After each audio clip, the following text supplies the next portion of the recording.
Gloire à Dieu.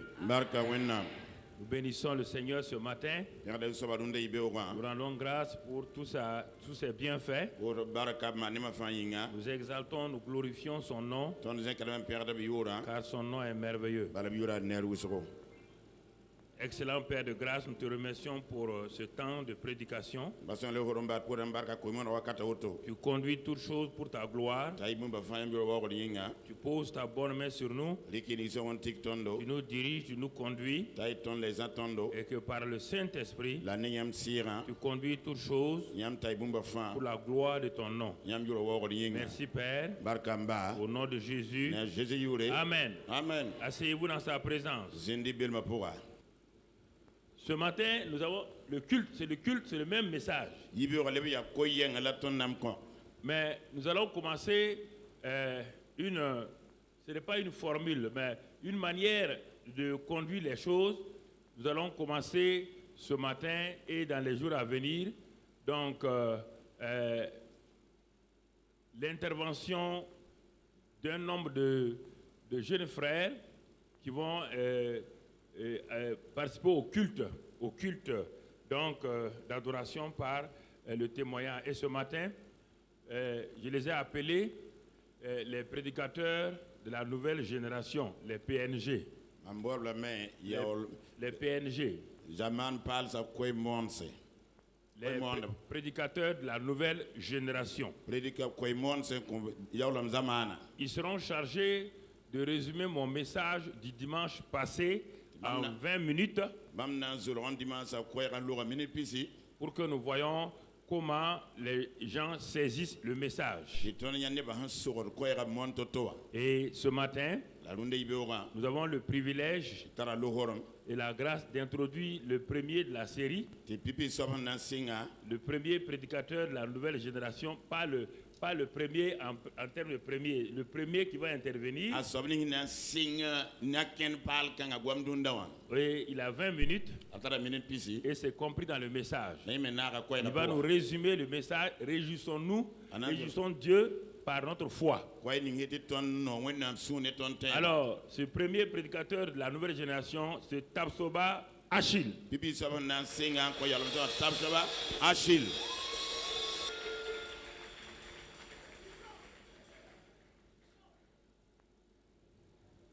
Alléluia. Alléluia. Gloire à Dieu. Amen. Est-ce que tu peux encore acclamer pour le Seigneur? Alléluia. Alléluia. J'aimerais encore dire merci à nos parents spirituels pour la grâce qu'ils nous donnent de prendre la parole, pour la confiance qu'ils ont placée dans la jeunesse, leur soutien et leur conseil. Je veux dire merci au conseil pastoral élargi, aux diacres, aux anciens et à tout le leadership de l'Église. Merci encore pour vos conseils et vos prières au nom de Jésus. Amen. Acclame encore pour le Saint-Esprit de Dieu. Alléluia. Alléluia. Notre Père spirituel nous a parlé de la foi qui réjouit le cœur de Dieu. Nous avons été enseignés que nous devons réjouir le cœur du Père par notre foi. C'est pourquoi dans Hébreux 11, verset 6, la Bible déclare que sans la foi, il est impossible d'être agréable à Dieu. Dieu n'a pas dit sans la prière d'abord. Il n'a pas dit sans le jeûne. Il n'a pas dit sans nos œuvres. Il a dit que toutes ces choses-là, si elles ne sont pas mêlées de foi, on ne peut pas être agréable à Dieu. On ne peut pas réjouir le cœur de Dieu. Pourquoi? Parce que Dieu est un Dieu de foi. Dieu est l'auteur et le consommateur de la foi. Dieu traite avec nous par la foi. Notre relation avec Dieu, notre communion avec Dieu, notre marche avec Dieu, notre vie avec Dieu est entretenue par la foi. Même notre salut est conservé par la foi. Sans la foi, je ne peux pas marcher avec Dieu. Parce que Dieu est un Dieu de foi. La foi réjouit le cœur du Père. Parce que quand je marche par la foi, je place ma confiance en Dieu. Je dis au monde, je dis aux anges, je dis aux archanges que ma confiance est placée en Dieu. Que Dieu est mon appui. Que Dieu est ma force. Peu importe les situations, je demeure sur sa parole. Je ne regarde pas aux hommes, mais je regarde à Dieu. 2 Corinthiens 5:7 nous dit que nous marchons par la foi et non par la vue. Je détourne mes regards de ce que mes yeux me montrent, des circonstances, des épreuves, et je fixe mes yeux sur Dieu. Quand je marche par la foi, je donne raison à Dieu.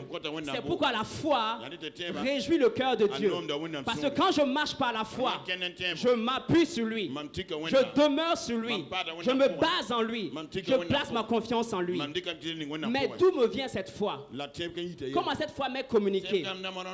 Nous allons lire rapidement dans Éphésiens 2, verset 8. La Bible déclare ici: car c'est par la grâce que vous êtes sauvés, par le moyen de la foi. Et cela ne vient pas de vous, c'est le don de Dieu. Deux choses ici. La foi et la grâce ne sont pas des éléments terrestres, c'est des éléments célestes. Ils ne sont pas des éléments humains, mais c'est des éléments divins. Et Dieu me dit que la foi qu'il me donne, pour que je lui sois agréable, pour que je puisse marcher avec lui et vivre avec lui, est un don qui vient de lui seul. Dieu est celui qui donne la foi. Dis à ton voisin, Dieu est celui qui donne la foi. Alléluia. Alléluia. Dieu me donne cette foi. Et Romains 12:3 me rappelle que à chacun d'entre nous a été départi une mesure de foi. Et comment je reçois cette mesure de foi? Comment m'est-elle communiquée? Comment est-ce que je la reçois? Selon Romains 10, verset 17. La foi vient de ce qu'on entend. Ce qu'on entend vient de la parole de Christ. Quand la parole révélée m'est donnée, quand la parole réma m'est accordée, dans mes temps de méditation, pendant l'enseignement de la parole, le réma m'est communiqué, la révélation m'est donnée. Et quand je reçois la parole révélée, je reçois un transfert de la foi. La foi est communiquée à mon esprit. La foi est communiquée à mon homme intérieur. La foi est communiquée à ma vie. Et alors, je peux fonctionner par la foi. Sans parole de Christ, pas de foi. La foi est liée à la parole. Et quand la parole révélée m'est communiquée, je reçois un dépôt de foi. Et la bonne nouvelle est que quand la foi est là, elle peut être cachée. Alléluia. La foi ne peut être cachée. La foi est visible. Lorsque j'ai la foi, elle se manifeste d'abord par une ferme assurance. Quand la foi est là, la peur s'en va. Quand la foi est là, le doute s'en va. Quand la foi est là, l'hésitation s'en va. Quand la foi est là, le tâtonnement s'en va. Quand la foi est là, l'inquiétude s'en va. Quand la foi est là, les peurs s'en vont. Quand la foi est là, la ferme assurance est là. Parce que je sais que j'ai entendu sa parole. Et elle me communique la foi nécessaire devant les tempêtes de la vie, devant les situations de la vie. 1000 tombent à mon côté, 10 000 à ma droite, je ne serai pas atteint. Ils peuvent traverser le paludingue, mais je ne serai pas atteint. Car j'ai la ferme assurance que sa parole me dit qu'il éloignera la maladie de ma maison. Cette parole me communique la ferme assurance devant les situations. Je ne tremble plus, je ne trébuche plus, je ne tâtonne plus, je n'hésite plus. Car la foi m'a communiqué la ferme assurance. Et quand la ferme assurance est là, la démonstration est manifestée. La foi devient visible. On a les résultats, on a des preuves tangibles et palpables. Quand la foi est là, je possède mes possessions, je possède mon héritage. La démonstration est là. Montre-moi ta foi à travers tes œuvres. Montre-moi ta foi à travers tes résultats. Quand la foi est là, elle n'échoue jamais. Elle atteint toujours son but. Et ce que Dieu a prévu pour moi, je le reçois par le bras de la foi. Je le reçois par la foi, qui est la monnaie du royaume, qui est la devise du royaume, et qui me donne d'acquérir ce que Dieu a pour moi. La foi est visible. La foi est manifestée. La foi ne peut se cacher. Et quand la foi est là, Dieu me dit, dans Hébreux 10, verset 39, il dit, nous ne sommes pas de ceux qui se retirent pour se perdre, mais de ceux qui ont la foi pour sauver leur âme. Quand la foi m'est communiquée par la parole Réma, je demeure sur ma position. Je demeure sur la parole. Nous, peuple de Dieu, ce matin, nous ne sommes pas de ceux qui se retirent. Nous ne sommes pas de ceux qui abandonnent. Parce que notre Dieu est l'alpha et l'oméga. Quand il commence, il achève. Tel il est, tel je suis. Et quand je commence par la foi, je finis par la foi. Je ne commence pas par la foi pour terminer par la chair. Non, non, non. Quand je commence par la foi, au milieu c'est la foi, à la fin c'est la foi, jusqu'au bout c'est la foi. Car par ma foi persévérante, je possède mes possessions. Par ma foi persévérante, je possède mon héritage. Donc quand je prends la décision de demeurer dans mes positions, de ne point abandonner, de ne point me relâcher, de ne point laisser tomber, parce que je sais que ce que sa parole dit est mon héritage, ce que sa parole a déclaré est ma possession, parce que la foi me fait passer de la théorie à l'expérience pratique. La foi me fait passer de l'écriture à la possession de la révélation. La foi me fait passer des promesses qui sont dans le cœur de Dieu à leur manifestation dans mes mains. La foi amène ce qui est invisible à être visible. Par ma foi, je quitte le domaine de la théorie, entre dans le domaine de l'expérience pratique. C'est pourquoi ce matin, nous devons prendre cette décision de demeurer sur la position de la foi.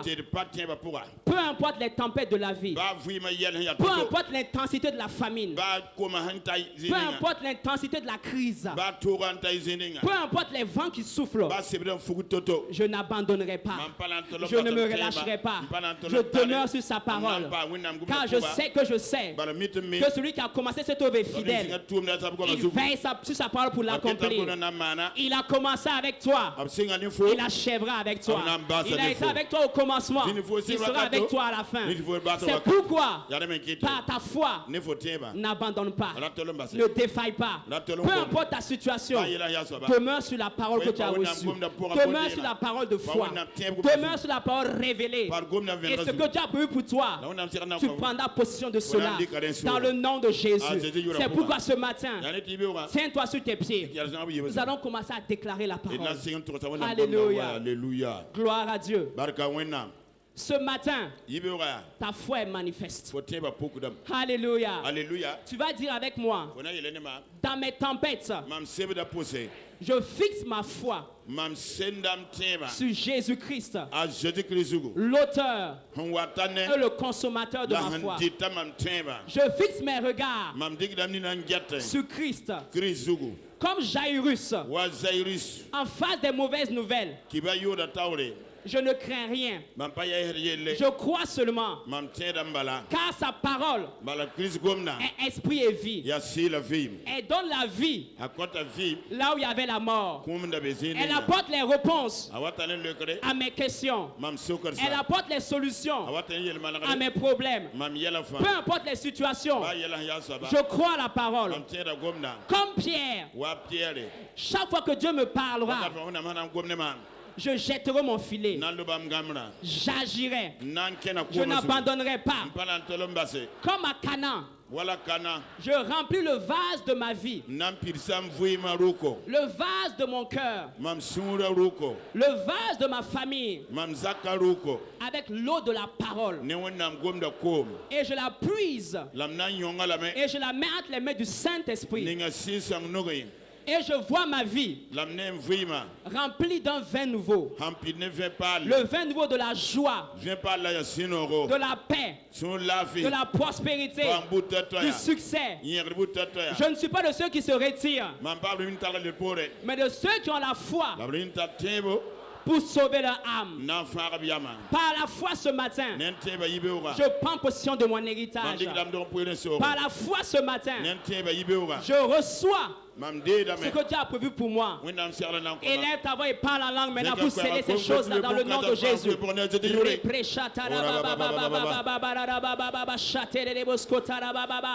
Dans le nom de Jésus, nous sommes exaucés.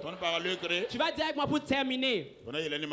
À partir d'aujourd'hui, je reçois la foi par la parole révélée. Et ma foi est active. Ma foi possède ses possessions. Je ne chouerai pas. Je ne faillirai pas. Je suis un succès. Et je vais de gloire en gloire. Le Dieu de foi est avec moi. Et il me communique sa foi. Et peu importe les situations, je sais que celui qui est en moi est plus grand que celui qui est dans ce monde. Ma foi triomphe. Ma foi conquiert des nouveaux terrains. Ma foi ne vacille pas. Ma foi est plus que vainqueur. Ma foi n'échouera pas. Parce que ma foi vient de Dieu. Et elle réjouit le cœur du Père. Je déclare que par la foi, je suis plus que vainqueur dans le nom de Jésus. Acclame pour le Saint-Esprit de Dieu. Alléluia.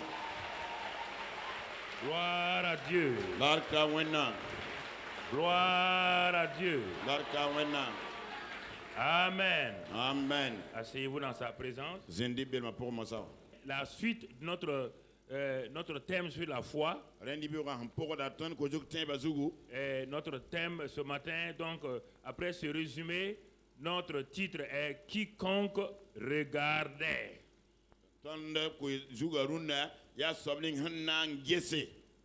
Quiconque regardait. Nous sommes toujours dans la série sur la foi. Et puisque sans la foi, il est impossible d'être agréable à Dieu, Dieu nous retourne la chose en disant, toi aussi mon enfant, la foi a plusieurs aspects et ce matin je veux te voir la foi en relation avec ce que tu vois. Quiconque a la foi et l'exerce réjouit le cœur de Dieu. Je te répète et je te dis encore. Puisque Dieu dit que il est impossible de plaire à Dieu sans la foi.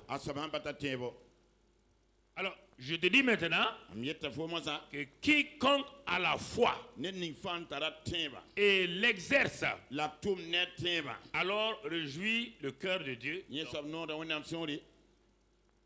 Quiconque a la foi et l'exerce, réjouit le cœur de Dieu.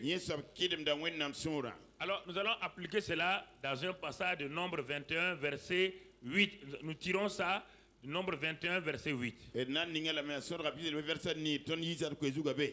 L'Éternel dit à Moïse, fais-toi un serpent brûlant et place-le sur une perche. Quiconque aura été mordu et le regardera conservera la vie. Alors, bien-aimés frères, écoutons bien ce matin. Voici des gens qui sont dans des situations impossibles. Le serpent qui les mordait là, il n'y avait aucune solution terrestre.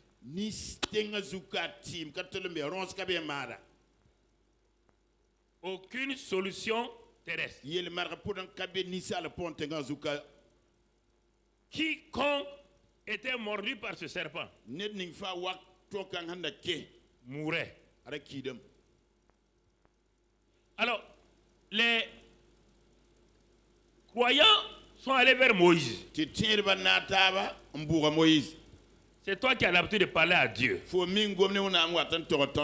Je vous parle, je vais vous aider. Parfois, certains ne veulent pas être aidés.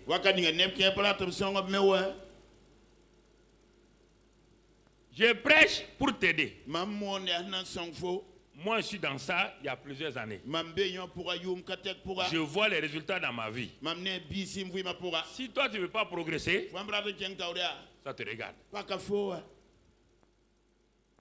Ils disent, vous croyez que tout le monde a la solution que Moïse a donnée au peuple? Vous croyez que tout le monde a applaudi? Dieu est en train de parler. Il dit, le peuple là, tu vas voir s'il croit en moi ou s'il ne croit pas. La seule manière de dire qu'il m'honore là, c'est de faire ce que je dis. S'ils disent qu'ils m'aiment et ils ne font pas ce que je dis, s'ils disent qu'ils m'honorent et ne font pas ce que je dis, ce sont des menteurs. Quoi qu'ils disent, quoi qu'ils fassent. Est-ce que vous savez ça?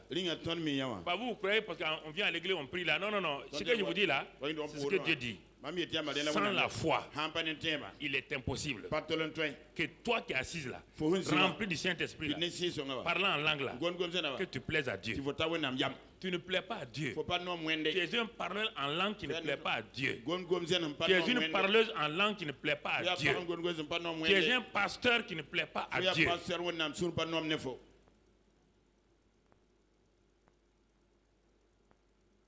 Alors, c'est comme ça que Dieu fait. Il dit, va faire un serpent d'airain. Place-le sur une perche. Qu'est-ce qui est en train de mordre le peuple? C'est des serpents brûlants. Quelle est la solution? Fais un type de ce serpent-là. Place-le sur une perche. Et dis maintenant, voici la parole de foi. La parole qui doit provoquer la foi. Tant qu'il n'y a pas de parole, il n'y a pas de foi. La foi n'est pas liée, moi je crois. Non, non, non, la foi est liée à la parole. Tant que Dieu n'a pas parlé, malgré la présence du grand Moïse, les gens mouraient. C'est pas le pasteur, c'est pas le pasteur. Non, mon frère. C'est la parole. Moïse qui a vaincu Pharaon là, est-ce qu'il pouvait quelque chose pour son peuple?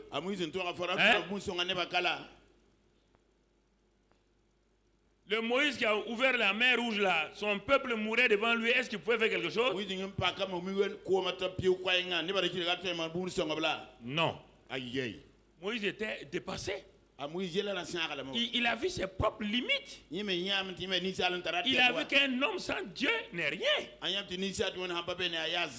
que vous comprenez ça? Parce que parfois les gens poursuivent les pasteurs inutilement alors qu'ils ont le Dieu des pasteurs. Donc,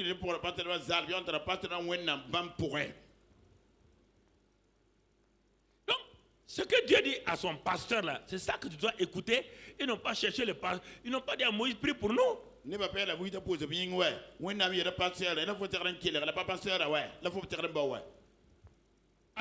quand il a fait ça, Moïse dit, bon, vous voyez, vous voulez conserver la vie? C'est pas la guérison, hein. Là, vous voulez conserver la vie en train de partir. Vous voulez la conserver? Un seul regard. Un seul regard. Quiconque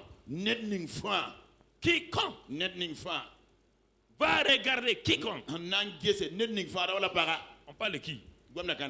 Quiconque là, c'est qui? C'est n'importe qui. Quiconque là, c'est qui, mon frère? C'est tout le monde sans regarder au rang social. C'est y compris Moïse, sa femme et ses enfants. C'est y compris Aaron. C'est y compris Marie la prophétesse. Quiconque aura été mordu pour conserver la vie doit regarder les serpents. Et dans Jean 3, Jésus dit que moi, je suis ce serpent-là. Je vais devenir péché. Il dit de même que Moïse a élevé le serpent dans le désert. Écoutez-moi, de même, le Fils de l'homme, il sera élevé afin que quiconque croit ou regarde à lui ne périsse point, mais qu'il a la vie éternelle. Voici la seule solution.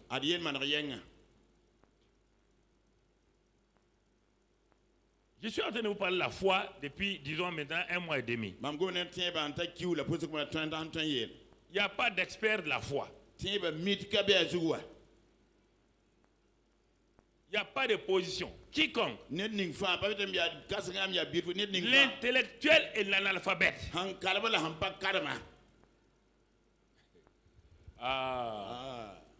Si vous pouvez rentrer en vous-même, regarder votre foi par rapport à Dieu, vous n'allez même jamais, même vous pouvez faire 6 ans sans voir de pasteur et vous allez progresser.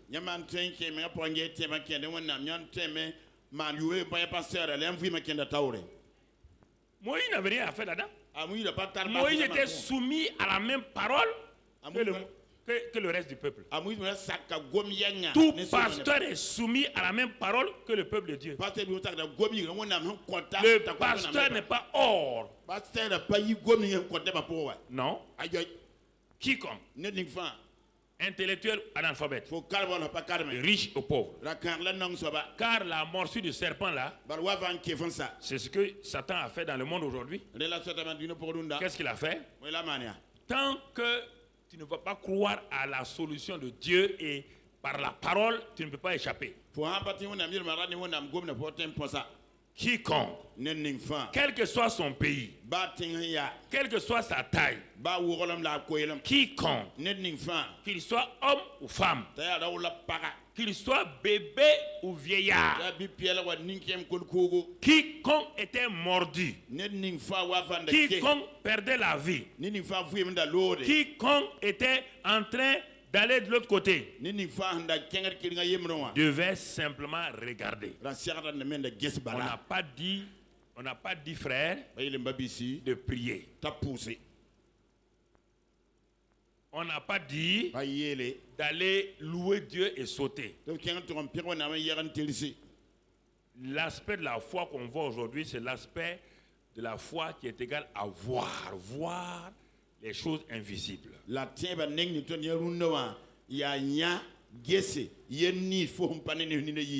Les mamans avaient leur bébé qui était mordu, qui mourait. Les mamans tenaient les enfants, pleuraient. Dieu dit, continue à pleurer. Tu vas l'enterrer bientôt. Tu vas enterrer ton bébé là. Tu vas l'enterrer. Tu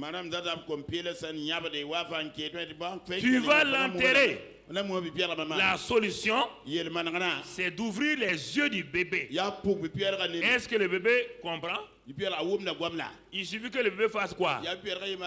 Qu'il voit quoi? Le serpent. Et le résultat est quoi? Il conserve la vie. Arrêtez de courir à gauche, à droite. Arrêtez de courir. Quiconque. Ceux qui ont pensé que Moïse mentait, que la solution est trop facile, ils sont morts. Ils sont morts. Je vous ai dit, Dieu ne regarde pas tes larmes, tes souffrances. Dieu regarde sa parole. Je vous dis la vérité.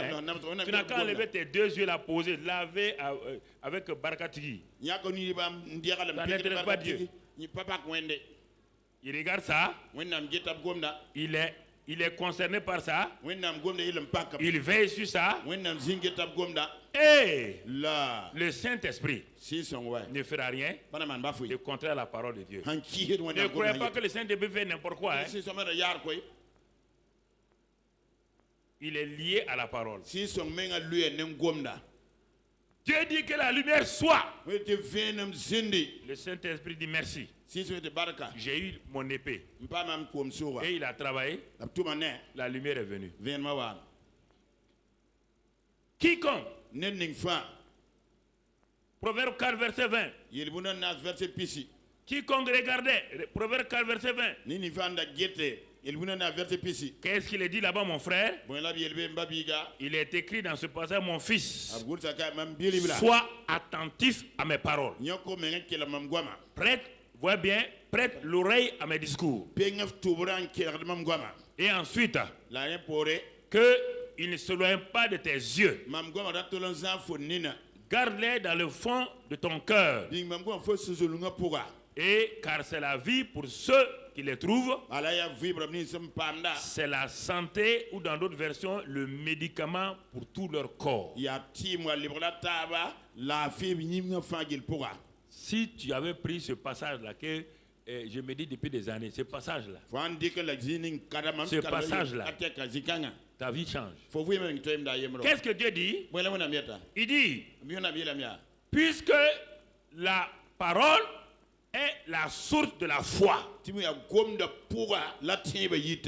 dit, mon ami, mon frère, mon fils,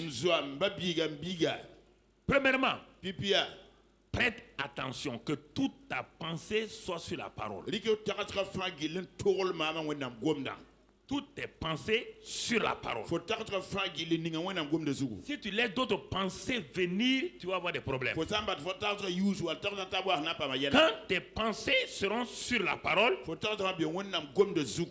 que tu demeures dans la parole, maintenant tu vas utiliser tes yeux. Le moyen pour que la parole soit gardée, les yeux. C'est-à-dire qu'il faut que la Bible soit ouverte régulièrement devant toi. Et que dans tes yeux de l'imagination, la parole soit toujours là. Ce n'est pas fini. Ensuite, que tes oreilles, quand tu vas à l'église, la foi vient de ce qu'on entend. La foi ne vient pas de ce qu'on a entendu ou on entendra demain. La foi là vient maintenant, là où on est là, actuellement là. Ne pars pas ailleurs. Hein. C'est ce que je te dis là. C'est ça qui produit la foi actuellement pour toi et tu peux avoir tout ce que tu veux. Maintenant, la foi vient de ce qu'on... C'est passé composé. C'est l'imparfait. C'est quoi? Ce que tu es en train de... Si tu refuses ce que tu entends, si les gens avaient... Moïse était comme moi, mon frère. Il n'y a rien de supérieur à Moïse. Je suis supérieur à Moïse de faire partie du royaume des cieux. Il n'y a aucun orgueil dans ça. Jésus a dit, Jean-Baptiste est le plus grand, et le plus grand de tous les prophètes, y compris Moïse. Mais il dit le plus petit dans le royaume des cieux est plus grand que Jean-Baptiste. Donc il est plus grand que qui? Les autres. Alors mon frère, ma soeur, écoute-moi. Écoute-moi. Tu veux réfléchir. Dieu t'a donné tes yeux, tes oreilles. Pourquoi? Parce que si tes yeux ne sont pas sur la parole, tes yeux seront sur tes symptômes. Tes yeux seront quoi? Sur ton corps. Tu vas aller te regarder au miroir. J'ai beaucoup maigri, hein? Tes yeux seront sur tes symptômes et les circonstances. Jésus était dans la barque. La tempête était là. Les disciples ont regardé qui? Ou quoi? Les disciples ont regardé qui ou quoi? Ils ont regardé les vents et les vagues, ils ont commencé à avoir quoi? La peur. Et Jésus dit, où avez-vous mis votre foi? Quel est l'objet de votre foi?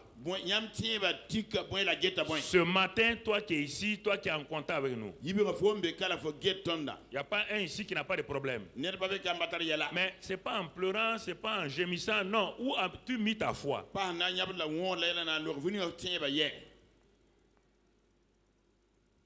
Tes oreilles.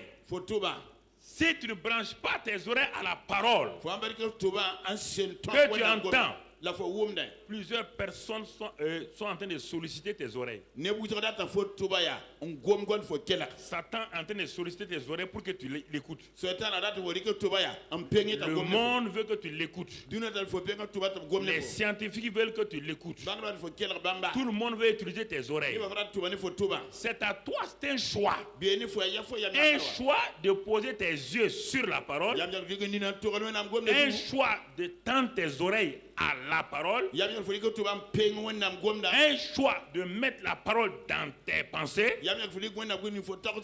Un choix délibéré de prendre ces paroles-là, de les mettre dans ton cœur. Dieu dit, résultat dans n'importe quel domaine, spirituel, physique, moral, financier.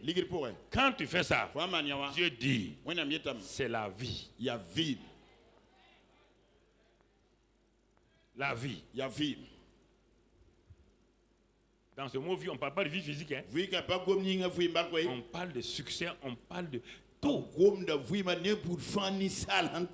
Mais maintenant pour le corps, il dit, quand il a mis le corps là part, c'est la vie dans tous les domaines. S'agissant du corps, il dit, la parole que tu as regardée, tout ça là, c'est la santé, c'est le médicament pour ton corps. Le médecin n'a qu'à dire n'importe quoi.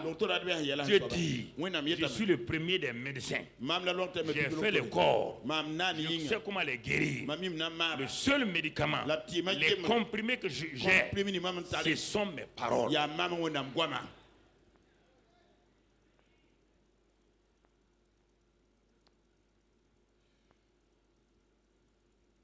Cela veut dire quoi, mon frère? C'est ça. Quiconque regarde. On a vu quiconque. Regardons, nous restons sur regarder. Regarder veut dire quoi? Regarder veut dire simplement, mon frère, bien garder la parole de Dieu dans son cœur. Regarder veut dire semer une semence et la laisser là-bas tranquillement. Tu sèmes une semence. Il n'y a aucun paysan de ce monde-là, après avoir sémé, qui s'inquiète de ce qui se passe dans le sol. Aucun paysan, il n'y a que les paysans chrétiens. Les chrétiens qui s'intéressent à ce qui se passe et ils veulent tâter. C'est ça qui fait votre problème par rapport aux paysans. Mon papa était paysan, était un homme de foi. Quand il sème là, il ne regarde pas là-haut, il ne regarde rien. On s'en va à la maison. Dans une semaine, il le ramène sur le champ. Il sait que ça pousse. Il n'y a que les chrétiens qui prennent la parole, qui vont examiner. Ils la sèment, demain ils l'enlèvent, ils veulent regarder si ça poussait. C'est ce qui fait que ça tue. Chaque fois que vous ouvrez, ça tue la semence.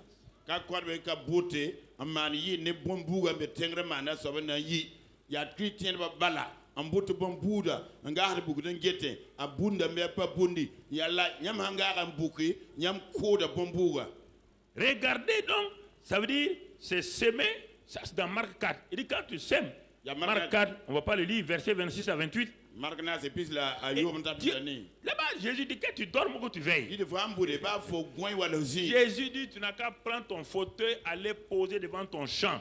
Quand tu as sémé, ça ne sert à rien. Ça ne sert à rien. Si le paysan païen là vient te trouver devant ton champ, toi chrétien, il dit, monsieur, qu'est-ce que vous faites ici? J'ai sémé et je suis venu pour veiller, pour voir comment la semence, les paysans là-bas rient de toi. Vous les chrétiens, vous êtes des fous. Vous êtes des fous. Il dit, depuis quand tu as vu, depuis que tu as, dans le village là, tu as vu un seul paysan venir veiller sur le champ pour voir comment la semence pousse. Tu as déjà vu ça? Alors, si vous n'avez pas vu, pourquoi vous êtes des semeurs de ce genre là? Pourquoi vous êtes des semeurs comme ça? Quand ça ne va pas, chaque année, les paysans, regarde-les. Ils sont confrontés à cette foi-là. C'est pourquoi chaque année, ils ne font que s'aimer, oui ou non? Tu as déjà vu dans un pays où les récoltes n'ont pas marché, l'année suivante, les paysans disent, bon, on ne s'aime pas cette année. Hein? Pourquoi vous êtes des semeurs comme ça? Quel genre de semeur vous êtes? Quel genre de semeur êtes-vous? Quel genre de semeur?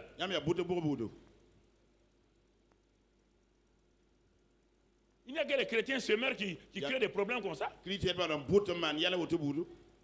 Dans tout le monde entier, tous les semeurs croient la foi naturelle de s'aimer et ça va faire quoi? Féconder, germer, ensuite pousser, croître, donner la récolte.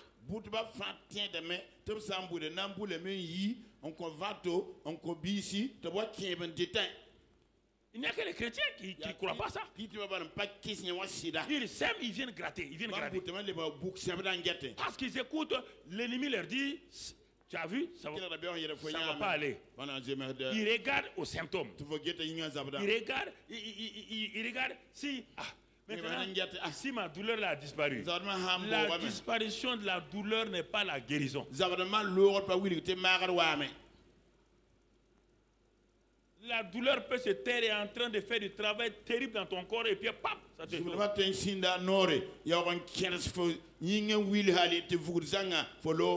Le seul élément, c'est la parole. Tu t'appuies sur la parole. Même si les douleurs sont là, tu t'appuies sur la parole. Dieu a parlé, il veille sur sa parole. Dieu a décrété, il veille sur sa parole. Voilà ce qu'il faut faire. Frères et sœurs, quiconque regarde. Regarder veut dire quoi encore? Regardez mon frère, c'est s'attendre à Dieu. S'attendre à Dieu dans telle situation. Ésaïe 45, verset 22, tu peux le noter. Ésaïe 45, tournez-vous vers moi et vous serez sauvés. Vous tous qui êtes aux extrémités de la terre. Car je suis Dieu, il n'y en a point d'autre. Nous devons nous attendre permanemment à Dieu. Dans les circonstances difficiles, s'attendre à Dieu. Regardez c'est quoi aussi? C'est considérer. Hébreux 11, 11. C'est par la foi que Sarah elle-même, malgré son âge avancé, fut rendue capable d'avoir une postérité parce qu'elle crut à la fidélité de celui qui avait fait la promesse. C'est ça, frère. Regardez c'est quoi? C'est persévérer jusqu'à ce que vous voyez ce que Dieu vous a promis. Hébreux 6, verset 12.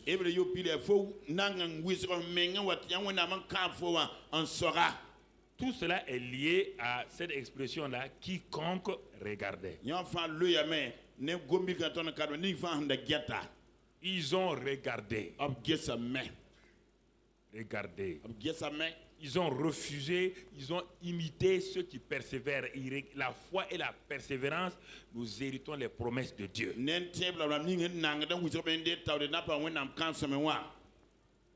Ils ont regardé. Ils ont persévéré. La génération de Moïse est restée où? À Canaan. La génération de Moïse est restée à Canaan. Ils ont vu la puissance de Dieu.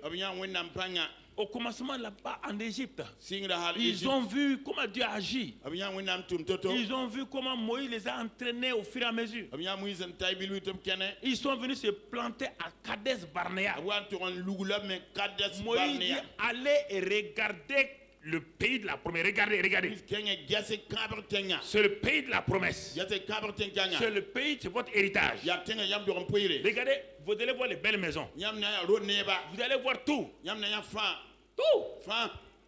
Ils sont allés, au lieu de regarder les belles maisons, regarder les bonnes choses, ils sont allés fixer leurs yeux sur les géants.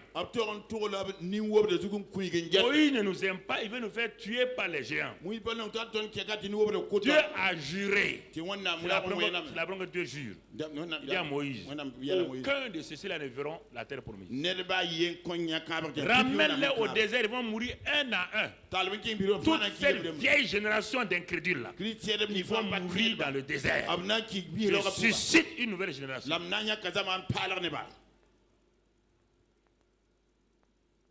Tout homme de Dieu arrive à un point comme ça, où l'ancienne génération est trop fatiguée dans l'incrédulité.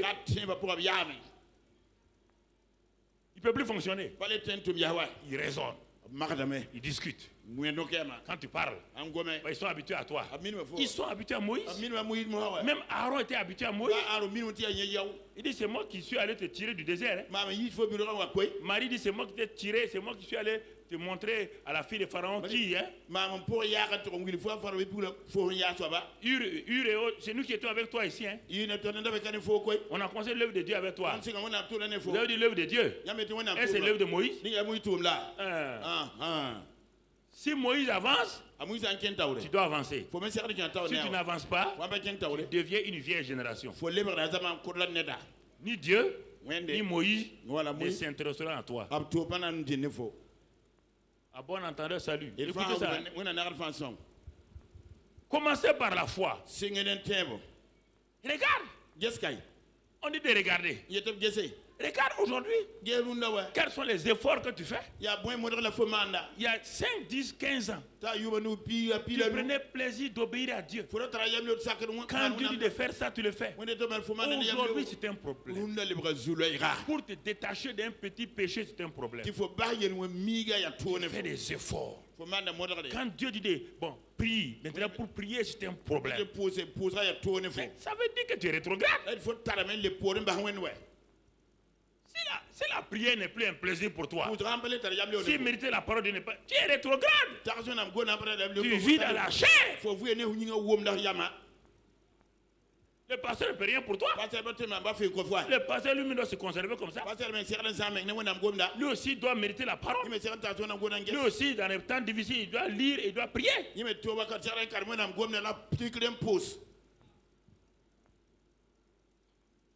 On n'est pas dans une famille d'héritage où on dit que les anciens vont hériter. Non.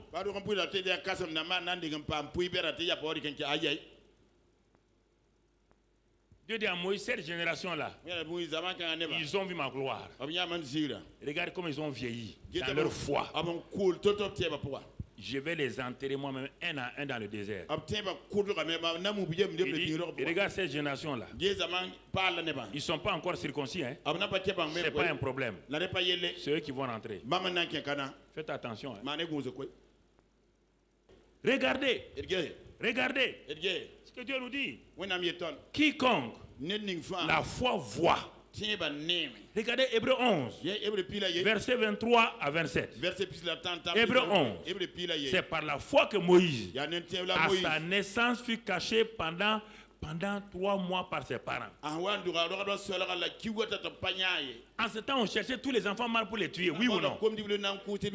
Mais les parents avaient dit que Moïse était qui? Le libérateur. Oui ou non? Non. Tellement Dieu a dit que c'est le libérateur. Ils ont la foi, non? Et ils ont pu cacher Moïse pendant combien de mois? 3 mois. Si Dieu n'a pas dit que Moïse était libérateur, il ne pouvait pas le cacher. Mais Dieu a donné les moyens de le cacher. Et Dieu l'a tellement caché qu'il l'a caché, amené le cacher dans le palais royal. Il l'a caché devant Pharaon. Pharaon a nourri et a engraissé son propre vainqueur. Ah, Dieu est fort, hein?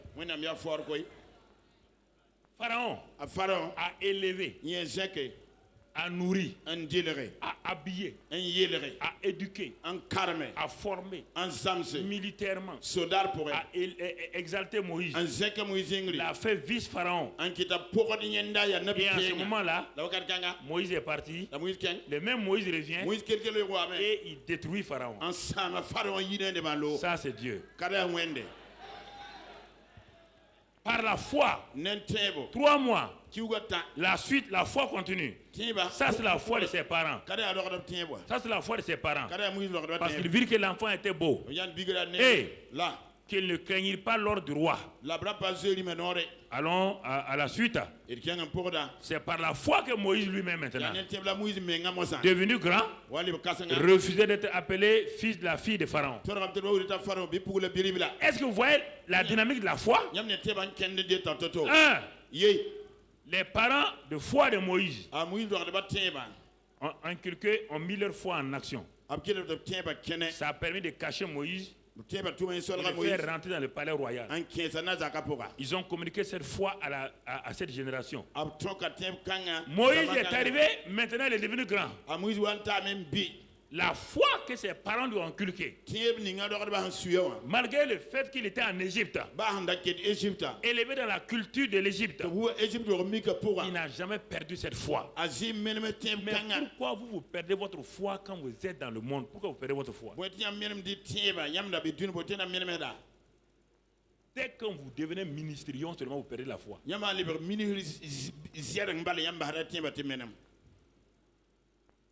Dès que vous devenez, il y a des gens qui sont derrière les ministres, ils veulent devenir directeur ou quoi, moi je ne sais pas. Ça va te faire quoi? Je ne comprends pas.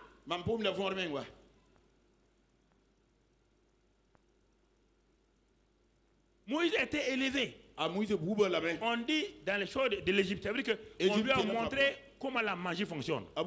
C'est pas ça? Hein? Est-ce qu'il y avait le vrai Dieu en Égypte? Le petit Moïse a été élevé dans quoi? Dans la connaissance des dieux égyptiens. Mais est-ce que sa foi a changé?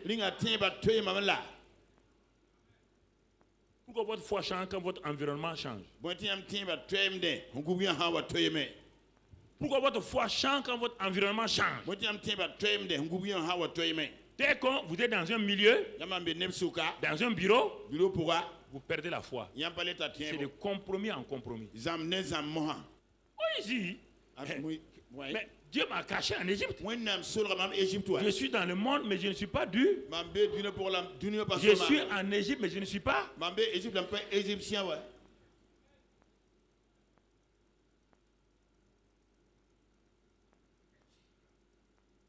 Votre faiblesse, c'est ça.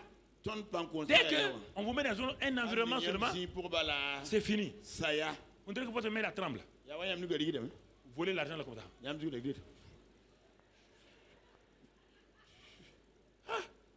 Un chrétien. Tu es ici.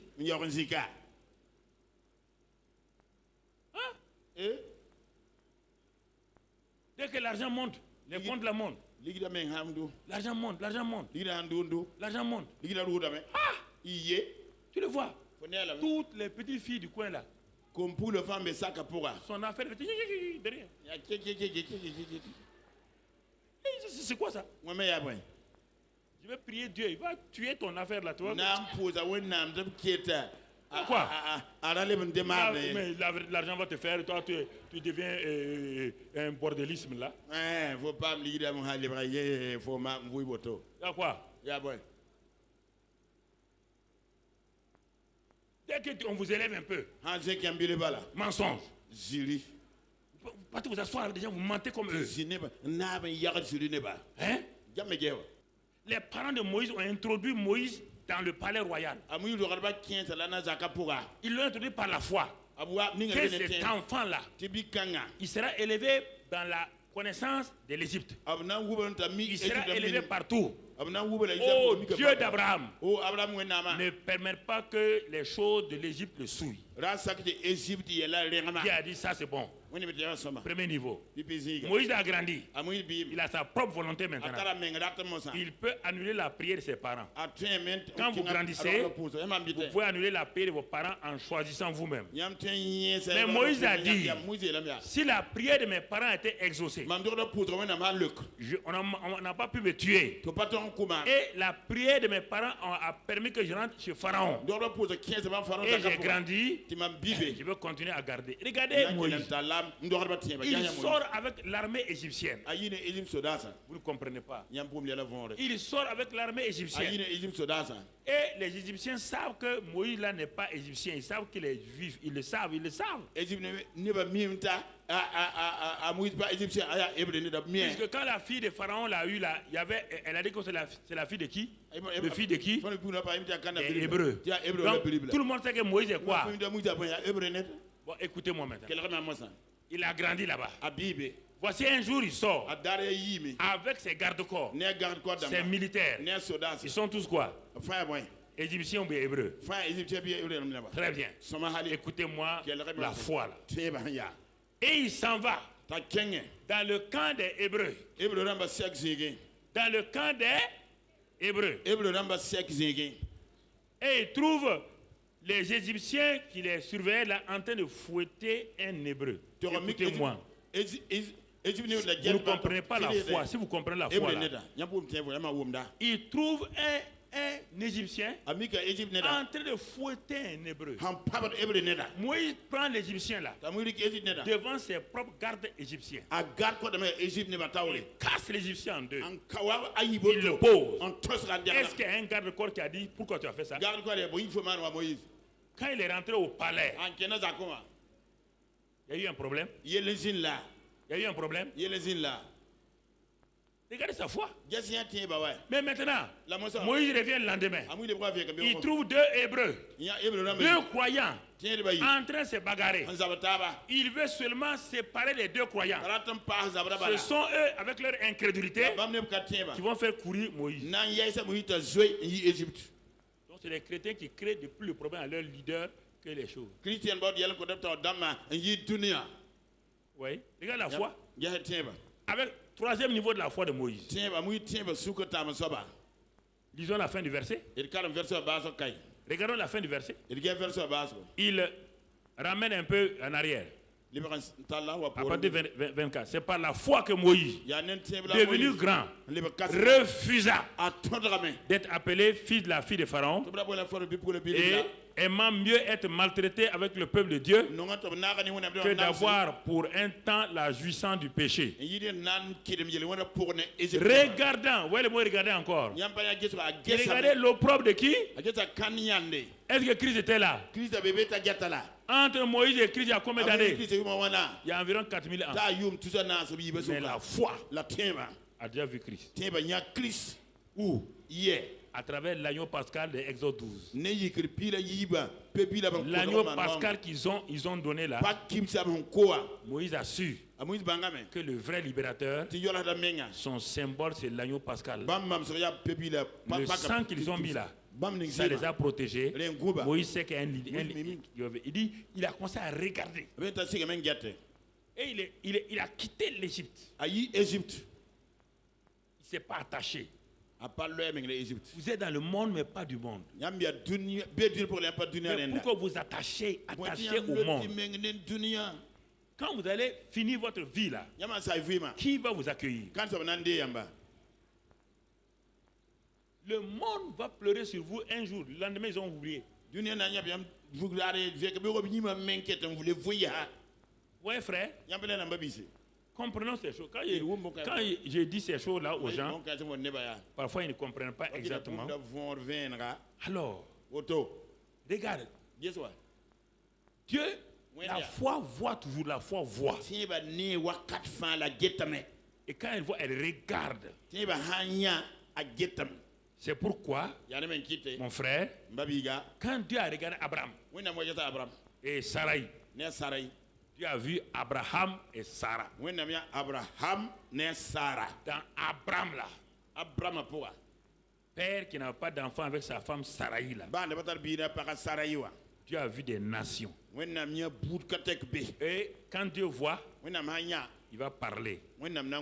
Quand il a vu Abraham, Sarah, père d'une multitude de nations, Dieu a commencé à exprimer sa foi. Il a dit, je vous appelle Abraham et Sarah.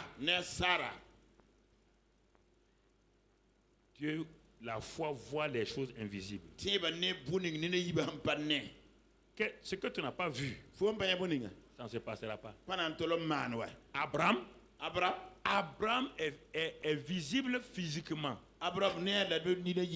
Mais dans Abraham se trouve Abraham. Le Abraham là, on ne peut pas le voir avec des yeux naturels. C'est la foi qui voit Abraham. Donc, dans ce Abraham là, il y avait qui? Naturellement, il y avait donc ses enfants naturels, les Isaac et tout. Mais dans ce Abraham là, il y avait Jésus-Christ. Il y avait toi et moi. On dit père d'une multitude de nations. Toi qui étais assis là, quand Dieu disait Abraham, Dieu te voyait dans Abraham. Est-ce que ça a échoué? Ça ne s'est pas passé? Est-ce que toi tu étais israélite? Est-ce que tu es né en Israël? Alors comment tu as connu le Dieu d'Israël? Dieu a dit que dans Abraham là, il y a les nations, y compris nos nations. C'est pas vrai? Mais alors, regardez, la foi est simple. Vous compliquez. On va faire ceci, on va faire cela, on va faire ceci, on va faire cela. Mon frère, ma soeur, la vie de la foi, c'est de croire ce que Dieu a dit. Donc, à la fin, Abraham et Sarah sont devenus des réalités. Ce qui était caché est devenu une réalité. Quand Jésus a vu les 10 lépreux, quand il a vu les 10 lépreux, tout le monde voyait 10 lépreux qui sont arrêtés loin. Tout le monde voyait leurs plaies. Mais Jésus voyait quoi? Des lépreux qui sont déjà quoi? Parce que ce sont les lépreux. La Lévitique dit tout lépreux qui est guéri, qui n'a plus le plaie, doit aller se montrer à qui? Au sacrificateur. Les disciples voyaient des lépreux. Jésus voyait des gens guéris. Il dit allez vous montrer au sacrificateur. Ça veut dire que vous êtes déjà. Et quand ils regardaient leurs mains, est-ce qu'ils étaient guéris? Les symptômes étaient là. Le nez était toujours rongé. Et les orteils étaient partis. Ils ont commencé à partir en dandina. Mais quand les disciples ont dit chef, tes gars là, ils sont pas. Attention, on va les lapider. Hein. Jésus a souri. S'il dit d'aller se montrer, attendez. Au bout de quelques temps, Jésus et ses disciples voient un ancien lépreux courir venir. Totalement guéri. Mais les disciples ont dit, on dirait que c'est le même gars. Hein? Que vois-tu? Ta vie là, que vois-tu? Toi, tu ne vois que l'échec. Tu ne vois que la faillite. Tu ne vois que la mort prématurée. Tu ne vois que tu seras une vieille fille. Ce que tu vois là, c'est ça qui va se passer. Dieu ne peut rien. Sans la foi, il est impossible d'être agréable à Dieu. Tu entends? C'est ça. 10 lépreux. Jésus voit. Jésus dit. Marie dit, ils veulent du vin. Dès le moment où Jésus a accepté, le maître de cérémonie est là-bas. Les vases sont ici. Jésus dit, puisez l'eau. Allez montrer au maître de cérémonie. Qu'est-ce que le maître de cérémonie veut? Qu'est-ce qu'il veut? Mais Jésus dit de puiser quoi? Donc pour Jésus, l'eau là était quoi? Parce que la finalité c'est là-bas, non? Oui ou non? Mais tant que toi tu vas regarder l'eau là, c'est toujours de. Mais pour Jésus c'est quoi? Mais attends, va. Il y a la marche de la foi. Là où tu es là, ta situation difficile là, où il n'y a rien qui va là. Dieu te dit, mon enfant, puis, mais quand tu vas, pourquoi beaucoup de gens, tu vas entendre des voix. Hey, mon gars, où vas-tu? Non, non, je vais aller prendre du vin là-bas. Mais attends, qu'est-ce que tu as dans ta... C'est de l'eau. La marche de la foi, tu rencontres les moqueurs, tu rencontres des douteurs, tu rencontres des incrédules, tu rencontres tout autre de gens qui vont s'opposer à toi, qui vont t'insulter, te ridiculiser. La marche de la foi, tout le monde était là. Les gens n'ont jamais vu Jésus. C'est Marie et ses disciples qui le connaissent un peu. Et voici ce gars-là, ce jeune homme-là s'expose. Tout le monde le regarde. Parce qu'au mariage, il y avait les grands. Il y avait les sacrificateurs. On dit, mais qu'est-ce qui se passe là? Il y a quelque chose d'étrange qui se passe. On dit, le jeune homme a dit que d'aller montrer de l'eau au maître de cérémonie. Alors que le maître de cérémonie cherche du vin. On vous a dit. Il y a trop de nouvelles doctrines maintenant. Il y a trop de choses ou cela. Mais la foi voit les choses invisibles. Alors mon frère, ma soeur, si tu veux goûter au bon vin de Dieu, obéis à ce que je te dis ce matin. Quand il veut te donner une parole, prends cette parole-là. Et quand ils sont arrivés, je te pose la question. À 5 cm, tant que le gobelet est dans la main, des serveurs là, c'est toujours de quoi? C'est toujours quoi? Même main contre la main. C'est toujours quoi? C'est ça, la foi. Tu comprends? Mais maintenant, dès que ils ont, donne-moi la bouteille là. Dès que, écoute-moi, main contre main, main contre main, toujours de l'eau. Tout. Tu peux dire tout, c'est de l'eau. Mais là, quand il dit maintenant ça, quand lui il prend, c'est quoi? Mais depuis là-bas c'était quoi? Non, depuis ici c'était du quoi? Pour toi, naturel c'est de l'eau. Mais pour Jésus c'est du...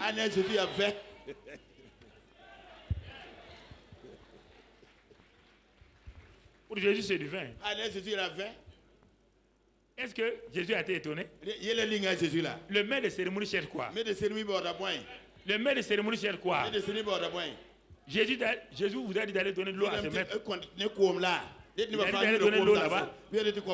Il a dit puiser. Allez. Mais allez faire quoi? Le gars cherche quoi? C'est vous qui connaissez de l'eau?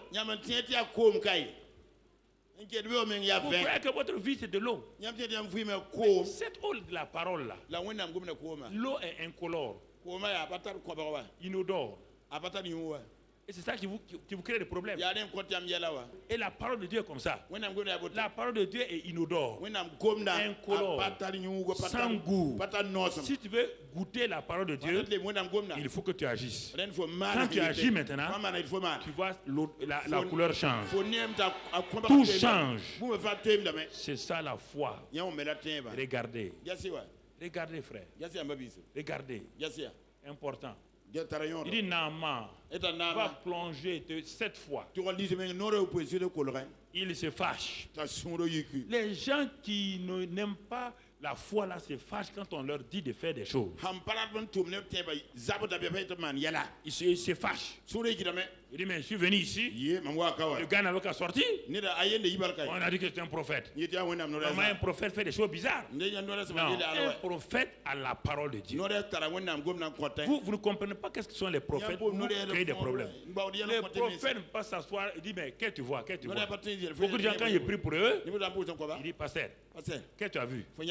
Je n'ai rien vu. Tu n'as rien vu. Il faut prier encore. Parce que qu'est-ce que tu as vu? Je n'ai rien vu. Ils ne sont pas contents. Pour eux, dès que le pasteur ferme les yeux, il doit voir. Même si c'est cabri, c'est caméléon, Il doit voir. Et il doit nous dire ce qu'il voit. C'est pas vrai. C'est pas comme ça. Le prophète a la parole. C'est la parole que Dieu lui donne qu'il donne. Il n'a pas le pouvoir de veiller sur la parole, c'est Dieu qui veille sur sa parole. Je vais vous enseigner ça. Bon, ce que je pourrais entraîner, je vais les entraîner. Ah oui. Frères et sœurs, ça c'est des choses importantes que nous devons comprendre. C'est important que nous devons comprendre. Et la tumeur part. Quand tu vois la tumeur partir, tu n'as pas besoin de regarder le bouton. Non, ne touche pas au bouton. Vois le cancer partir. Vois ton entreprise être relevée. Vois ton église prendre une dimension surnaturelle.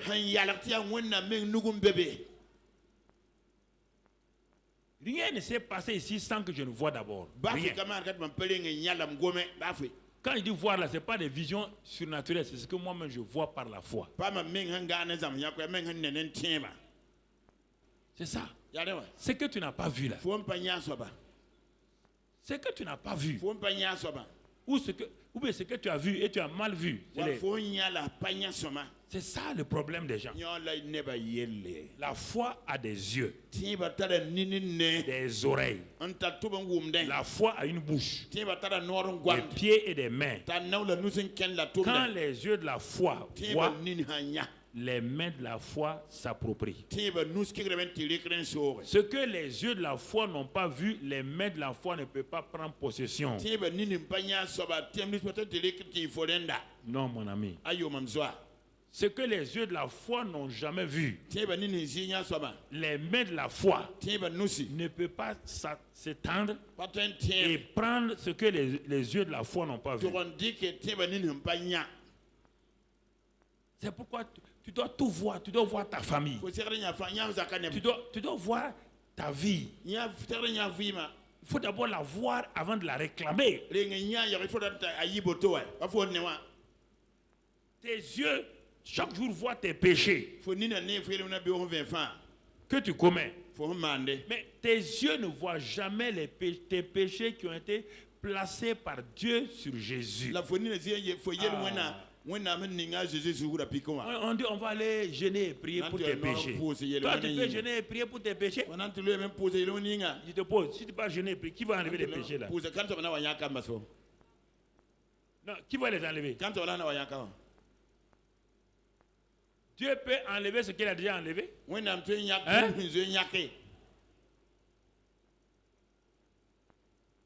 Tant que tu n'as pas vu, il dit, Moïse dit, regardez le serpent. Jésus dit, quand je serai élevé, quand la croix va venir, si tu veux te libérer de tes péchés, ne lutte pas, hein? Ne va pas aller jeûner prier. Regarde. Regarde la croix. Regarde mes paroles, entends mes paroles. Écoute ce que j'ai dit à la croix. Quand tu vas voir textuellement le transfert de tes péchés sur moi à la croix, sans effort, tu sais que tes péchés ont été ôtés.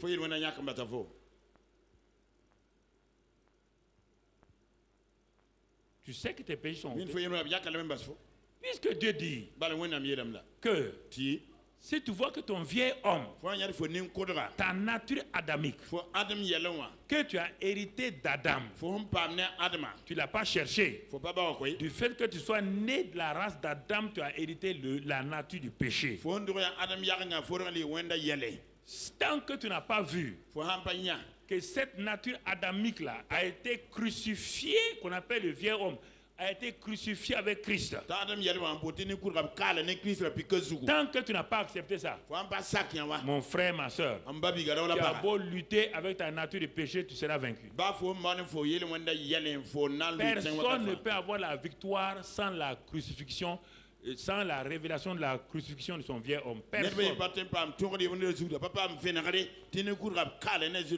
Il a ôté tes péchés. Ça, c'est les branches et les fruits. Il a crucifié ton vieil homme. Ça, c'est le déracinement de l'arbre lui-même. Si on coupe les branches d'un arbre mauvais, on coupe ses feuilles, l'année prochaine, l'arbre va produire plus de fruits. C'est pourquoi beaucoup de chrétiens qui étaient dans des petits péchés sont dans des gros péchés aujourd'hui. Ils se posent la question pourquoi ça ne va pas. Ils n'ont fait que simplement tous les jours, comment on appelle ça, émonder. Il dit l'émondage ça fait mal. Le déracinement c'est Christ qui l'a fait. La sanctification c'est quoi? C'est déraciner l'arbre du péché. C'est Dieu qui l'a fait. C'est pas toi. Mais tu ne vois pas ça. Toi tu veux gêner prier. Tu veux gêner prier, tu vas enlever 3 péchés. Et les 10 000 autres qui restent là, tu vas faire quoi? C'est pourquoi le péché est devenu vulgaire aujourd'hui. Mentir, tromper les gens, c'est devenu vulgaire. Il y a un faux mot que les gens ont introduit. Demande pardon seulement. Vous croyez à ça? Demandez pardon seulement. Les jours que tu vas mourir là, les 10 000 péchés que tu as commis là, tu as le temps de demander pardon pour ces 10 000 péchés. Et tu sais qu'aucun péché n'en au ciel. Tu le sais très bien. Mais si tu comprends que le vieux homme a été déraciné et que maintenant l'homme nouveau est venu en toi, la nouvelle création est venue en toi. Il dit dans 1 Jean 1,7, il dit que si tu marches en communion avec lui, même quand tu pêches là, même sans demander pardon d'abord, le sang de Christ te purifie en permanence. Et il y a des péchés dont tu seras conscient maintenant. Ça c'est dans 1 Jean 1,9. Là tu confesses tes péchés. Et dans 1 Jean 2, tu as un avocat auprès du Père qui est la victime expiatoire. Si tu n'as jamais vu que ton vieux homme a été crucifié, on dit car celui qui est mort est libre du péché. Il est dit que sous la grâce, le péché ne peut pas nous dominer. Le péché ne peut pas dominer. Il ne peut pas nous rendre esclaves. Le péché est accidentel. Pour le chrétien, le péché est normal pour le païen. Pour le païen, mentir c'est normal. Quand il ment même, il est content. Quand il vole, il est content. Quand il commet adultère, il pense qu'il a eu la femme là. Le chrétien, c'est pas ça. Si un chrétien est dans ses péchés et sa conscience ne le gronde même pas, ça veut dire qu'il n'est même pas sauvé. Il est en danger. Mais mon frère, alors si tu commets un péché, si tu confesses, ton cœur va te gronder. L'élément que tu sais que tu es sauvé là, c'est que le péché que tu as commis là ne te laissera pas dans la paix. Jamais. Tu vis mal. Tu as beau faire ce que tu veux, tu vis mal. Tu vis mal. Tu n'es pas à l'aise. Il faut que tu plies genoux. Dire à Dieu, j'ai péché. Là, on sait qu'il est sauvé. Mais un chrétien qui pêche, ça ne dit rien. Il pêche, ça ne dit rien. Et puis il se promet, dit, bon Seigneur, par le sang de Jésus, tu purifies ça. Par le sang de Jésus, tu purifies ça. Il n'est pas sauvé. Un sauvé. Entre le porc, la différence entre le porc et le chat. Le porc aime l'eau sale. Mais le chat, quand tu mets l'eau, qu'est-ce qu'il fait? Il se secoue, il nettoie. Parce que sa nature n'aime pas ça. Si ta nature aime le péché, tu n'es même pas sauvé. Le péché pour le chrétien est accidentel. Le péché pour le païen est normal. Donc prends ça comme Pour toi-même, pour toi, hein. Je viens te mettre ta main, ton thermomètre. Pour évaluer ta vie spirituelle. Si tu es en faire du mal aux gens, ça te plaît. Tu n'es pas sauvé. Mon ami. Tu te trompes. Tu te trompes. Un gars qui fait du mal va se repentir. Il n'a pas la paix. Il perd la paix. Il ne peut pas dormir. Il confesse. Il va retrouver quelqu'un. Viens mon frère. Je n'ai pas la paix. J'ai menti sur quelqu'un là. Je ne peux plus avoir la paix. On va aller voir. On va aller voir la personne. Accompagne-moi. Parce que j'ai gâté son nom. Et à cause de ça, il a des problèmes. Je m'en vais me repentir. Là, d'accord. Mais un chrétien qui fait ce mal-là, ça ne lui dit rien. Il dit, c'est bien fait. Il n'est pas sauvé. Si tu meurs, tu vas en enfer. En enfer. La foi. La foi. Mon frère, on va terminer. La foi refuse de voir autre chose que la parole. La foi voit l'homme nouveau ressuscité. La foi voit les maladies sur Christ. Deux personnes ne peuvent pas porter la même maladie. Jésus ne peut pas porter la maladie et moi continuer à la porter. Non. Non. Je lisais dans un témoignage de Kenneth Hagin, un enfant avait une maladie incurable. Son père était riche, il a fait tous les médecins. Les médecins ont dit la maladie de ton enfant est rare, on peut pas, il n'y a pas de solution médicale. Nous aussi, les médecins, on est limités. À la fin, quelqu'un lui a dit, il y a Kenneth Hagin qui vient dans la ville là. Je crois que la puissance de Dieu peut guérir. Ils sont allés, lui, sa femme et ses enfants. Ils sont assis, ils ont écouté. Et Kenneth Hagin disait, deux personnes peuvent porter la même maladie. Jésus a pris votre maladie. Par ses meurtrissures, vous êtes guéris. L'enfant était là, il écoutait.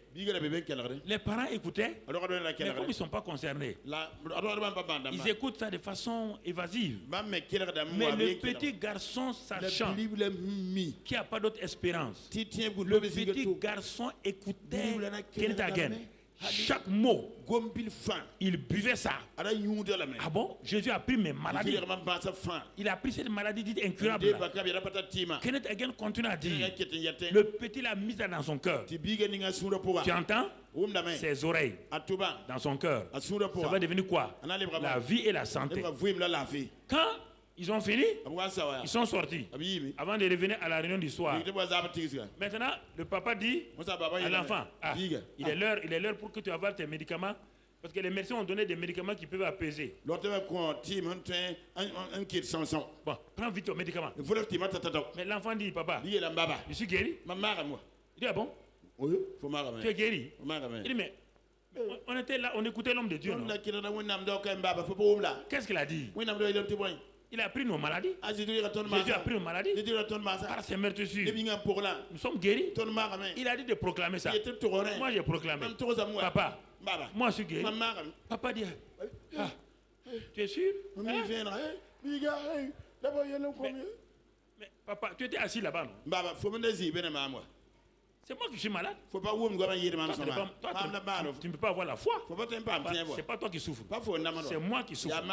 C'est moi qui ai pris décision de croire. Donc, c'est pas la peine de t'inquiéter. C'est pas toi qui es malade. C'est moi. Et le petit a accepté ça. Bon. Il n'a pas pris les médicaments. Comme les parents, les bons parents. Il se calme pour voir. Est-ce que ça va, mon petit, ça va? Tu n'as pas de maux de tête? Tu n'as pas de vertige? C'est ça. C'est ça. Tu n'as pas ça, tu n'as pas ça? L'enfant dit non. Ah bon? Ça va? Ça va? Hein? C'est la même chose avec les femmes, avec le mari. Quand un mari est malade un peu, ça va bien maintenant. Tu ne sens le dos là, ça va. Hein? Ah bon? Ah bon. Donc on dirait tes yeux là brillent aujourd'hui. C'est bon aujourd'hui. C'est bien. Non, ça c'est l'attitude des mamans et des femmes. L'enfant a dit, je suis guéri. Mais tu ne sens pas l'enfant dit. Le pasteur a dit quoi? Que Jésus a pris nos. Et par ses meurtrissures, nous sommes quoi? Donc il doit regarder comme ça pendant des jours. L'enfant était guéri. L'enfant trouvé normal. Pourquoi? Donc vous ne croyez pas vos pasteurs alors? Oui, mais. Oui, là. C'est ça.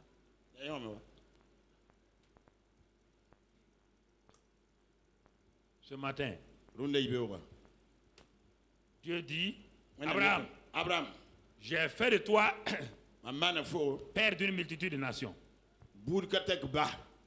Abraham dit oui. Il dit Sarah, regarde-moi, 100 ans, je suis père d'une multitude de nations. Il dit félicitations princesse. On y va. Les gens se moquaient d'eux. Mais là, Abraham dit, je suis père d'une multitude de nations.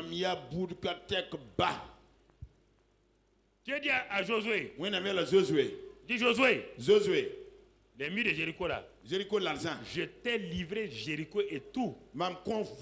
Son roi et ses soldats. En ce temps, le gars était arrêté devant une forteresse. Dieu dit, je t'ai livré Jéricho. Son roi et tous ses habitants.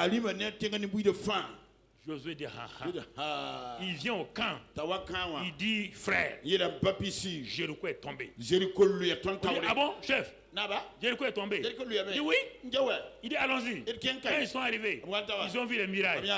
Ils ont dit, j'ai dit Jéricho est tombé. Jéricho est tombé. Comment? Faisons ce que Dieu a dit. Il a dit de marcher. Est-ce qu'il a dit de voler? Est-ce qu'on a des ailes? On a des pieds. Marchons. On a des trompettes. Sonnons. On a une bouche. Crions. Tout ce que Dieu vous demande. C'est normal. Il ne vous demande pas des choses impossibles. Est-ce qu'il a dit voler? Est-ce qu'il a dit sauter? Mais je ne sais pas. Les mirages sont tombés. Pierre, jette le filet pour pêcher. Ah bon?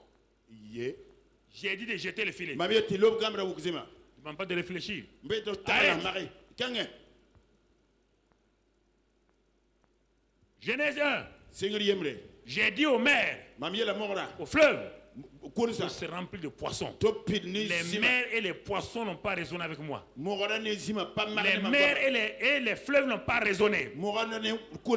Personne ne savait qu'est-ce qu'un poisson. Mais ma parole a créé des poissons. Personne n'a même vu un poisson.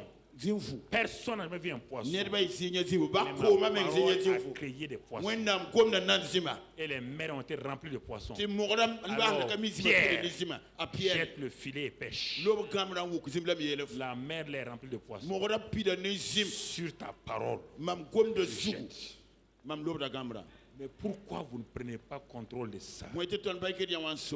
Pourquoi vous luttez? Pourquoi vous ne prenez pas la parole chaque matin vous asseoir? Je veux une percée avec la parole.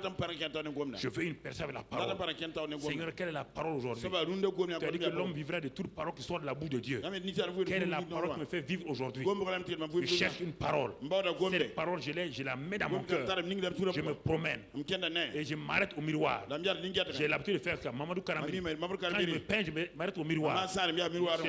Cet homme qui est là, Le Dieu vivant vit en lui. Je suis le temple du Dieu vivant. En ce temps, je me peigne. Je dis, le Saint-Esprit vit en moi. Je suis plus que vainqueur. Je parle à Mamadou Kanambi dans le miroir. Je proclame la parole de Dieu. Je sors avec ça. Mon frère, ma soeur. Je ne prie pas tout le temps. J'ai un temps où je prie, j'adore Dieu. J'ai un temps où je proclame. Dans mon lit, je proclame la parole. Je proclame ce que je vais recevoir. Je proclame ma victoire. Je proclame ces choses-là. Pourquoi vous ne proclamez pas? Pourquoi vous regardez aux choses naturelles? Pourquoi vous regardez aux choses naturelles? C'est le temps de proclamer. C'est le temps de dire sur vous ce que Dieu a dit. C'est le temps de faire ce que Dieu vous dit de faire. La gloire de Dieu est avec vous. La puissance de Dieu est avec vous. Frère, ne vous laissez pas abattre. Mais pourquoi vous vous regardez vous-même? Quand Dieu dit vous êtes plus que vainqueur, vous vous dites que je suis vaincu. Mais en ce moment-là, débrouillez-vous pour vaincre maintenant. Dieu dit ce que j'ai dit là, c'est ça. Mais regardez-moi, vous me suivez là. Vous me suivez. Quand même. Je ne suis pas un surhomme.